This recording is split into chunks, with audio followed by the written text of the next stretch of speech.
Hello, my name's Dr. Tina Ray and I'm an educational and child psychologist. I'm developing a series of support sessions for teens and tweens, which are all focused around building and promoting mental health and well-being. And this is session 5 in the series. It's a quick focus on relaxation, so I hope it's helpful. I think at the outset, I need to say it's really, really important that we create a right balance for ourselves. We know that all of us, children and grown-ups alike, we will feel anxious at some point during the day or during the week. On any level, many of us will experience a level of stress and anxiety. But what's really important is that we actually balance this. We balance it with the right amount of relaxation. It's very obvious that, most of us, if we're going to take an exam or we've got a test or we've got lots and lots of work to do, we might begin to get anxious about that. And that's normal, okay? But what's really difficult and more complex is when we feel anxious, for example, when we're going to sleep in the evening. And that's something that we really do need to work on and try to actually develop our skills in being able to relax more effectively. What is important to note is that it's a balance, okay? None of us are going to feel relaxed for most of the time or all of the time. We'll have periods when we feel more stressed or more anxious and periods where we don't. We need to make sure that we get a really good balance so that we have enough, what I call downtime, when we're just chilling out, we're relaxing, we're not thinking about things or stressing out about things. So very, very important, because that enables us to get the right level of energy inside ourselves so that when we do get anxious, we can cope with it more effectively.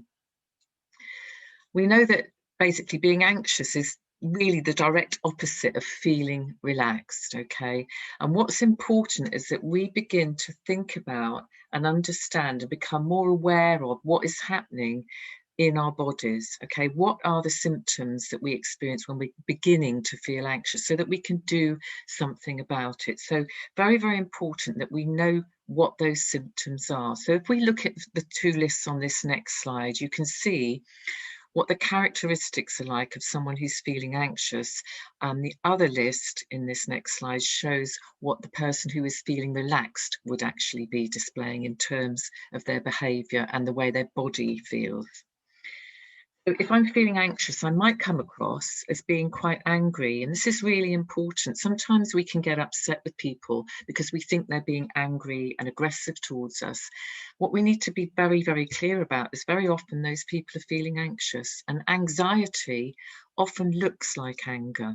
Okay, so you'll know this for yourselves, no doubt, I'm sure. You feel cross and jumpy.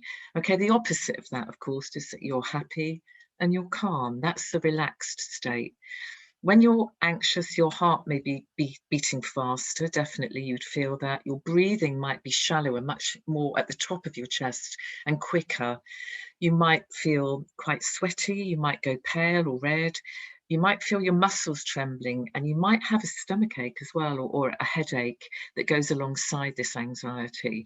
And sometimes what will happen is your thoughts will just simply seem to be racing. Now, if you look at the second list there, the relaxed list, these are all the opposites in actual fact, okay? So that the heart beating fast, the relaxed state is your heart beats more slowly. Your breathing is slower and more easy. You're not having these kind of sweaty moments. Your muscles are relaxed. You're not tensing up, and you don't feel any stomach aches or pain in your headaches. And you just think in the normal sort of way that you would on an everyday basis. You don't get this racing kind of thing going on in your head. What is important is that we learn what works for us, okay? Because we're all different. Just like stress is something that is specific, person specific, we all experience it differently. And I've said this before, sometimes we don't actually get worried and anxious about the same things. But I think what we do need to be clear about is what the difference is between actually relaxing in the right way and simply just zoning out. We often think that relaxation is just about zoning out, sitting down, watching a movie, just forgetting about things. Now, there are other ways to relax, and we need to be very clear that we actually timetable these into our well-being plan every week. Okay, so for example, I can go for a walk out in nature. I can be out there in the fresh air and getting some exercise, getting those feel-good endorphins going in my body. I can actually begin to relax in my thinking. I can start challenging those negative thoughts that I get and questioning whether there's any real evidence for them, recognizing that what I'm thinking sometimes is not actually true. It's not necessarily a fact. So I can give myself a rest. I can relax in my head as well. Also, physical exercise can help us to relax, being creative or just simply socializing, connecting and being with like-minded people, our friends that make us feel good and we reciprocate with them. There are some very simple, basic, key ways in which we can relax. And I'm going to just present a few of these very simple strategies that you might want to have a go at, you might want to incorporate into your own relaxation program. I think it's about what works for you. We are all different. Some of the things that I might suggest, you may think, well, I'm not really going to go into that one. I don't want to do that one. But others, you might think, I'm going to have a go and try it out. What I find really does help is journaling or keeping a diary. So a relaxation diary, just recording what you do, when and how you relax each day for a week. And then you can look back at that and think, what really worked for me? When did I feel most relaxed? What was I doing? What kind of strategy did I use? How can I factor in more of that into my schedule on a regular basis? Okay, so it's about getting the best balance for you. One of the things that helped me relax is to actually engage in what I call best breathing. So just thinking about how we breathe and breathing in and out regularly, just taking some time over it and just sitting down to pause and do that can be really, really helpful. And sometimes counting in my head as I breathe in and I breathe out, just very, very slowly for me. Could be counting to 3 in and 3 out, okay? Muscle relaxing those muscles, really, really important as well. This whole thing about just getting up and having a stretch and then letting them go floppy and relaxed. So maybe looking for a relaxation script, Googling something online, something that's useful to you that you could use. And I think it's important to try and make sure that you relax and tense up all of your muscles. So a whole kind of body scan approach here. So look something up, have a go at this. I mean, initially have a go at just clenching your fists and relaxing them, clenching your fists and relaxing them, and then think about tensing other parts of your body and relaxing them. Another key strategy that I find really helpful is just visualizing a special place. Sometimes we can ground ourselves, or we can just anchor ourselves back into some time or place or situation where we knew we found a real sense of peace, that we were really happy, we were really content, we didn't have any anxiety at all.